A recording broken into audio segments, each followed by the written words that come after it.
The Sabres are super quiet when you have the stock system on, but I just love the rumble that they give you. There's just a low rev and rumble when you have, like when you're coming down to a stop, when you're revved. I know it's not everybody's cup of tea, but what's the first thing everybody does when they get a bike? Oh, take out the baffles, cut off the exhaust, and they never rejet the carburetors. That's the most important part. Get more air through and get bigger jets so your fuel can keep up. That is one thing. I know loud pipes save lives, right? Well, you know what? Paying attention and being vigilant. Being vigilant of yourself and all your surroundings. That saves lives, because people don't pay attention. And quite frankly, people don't see cars, let alone bikes. So you gotta keep paying attention to everything. So yeah, that's the one thing. If you're gonna rejet, or if you're gonna take your pipes off, make it louder, yeah, it might sound pretty cool. When this thing rusted through in the header pipes, it sounded pretty cool when I was headed home. All of a sudden the sound changed and boom, it was loud. But it didn't run great, because all your back pressure is now escaping. So think about that before you go and chop your bike up. Remember, you got to do some major, not major, but some changes. You got to take your tank off. You got to pull your carburetors out. You got to go into float bowl. You might have to add a washer to your jet needle. So all those things, and a new intake, possibly a K&N high flow air filter, to compensate for the massive amount of air that is now going to flow through your bike. That's all I have to say on that. Loud pipes are fun, don't get me wrong, but I like a bike to function the way it was designed.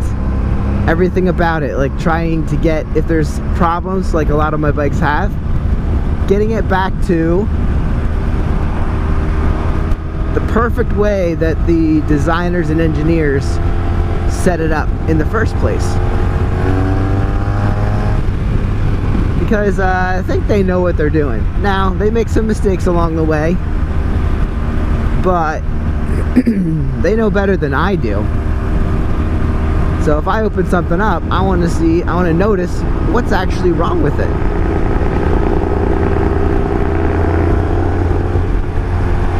Like right here, this guy could pull over. I think he sees me, but you never know. Doesn't appear that he wants to, or he might have his turn signal on. But you gotta watch this guy. You gotta watch your rear, because somebody might be coming up behind you. See, now this van wants to get over and there's a truck in the way.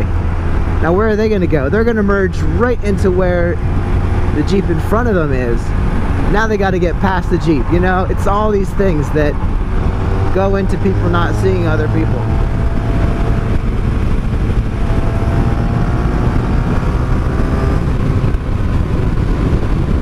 Furthermore, the cops have been sitting up here, so I better spirit down my ride a little bit. You know, you can even wave to them when you go by. Now I know where the bump is on this bridge, so I'm ready for that. Here we go. Fourth gear, pull.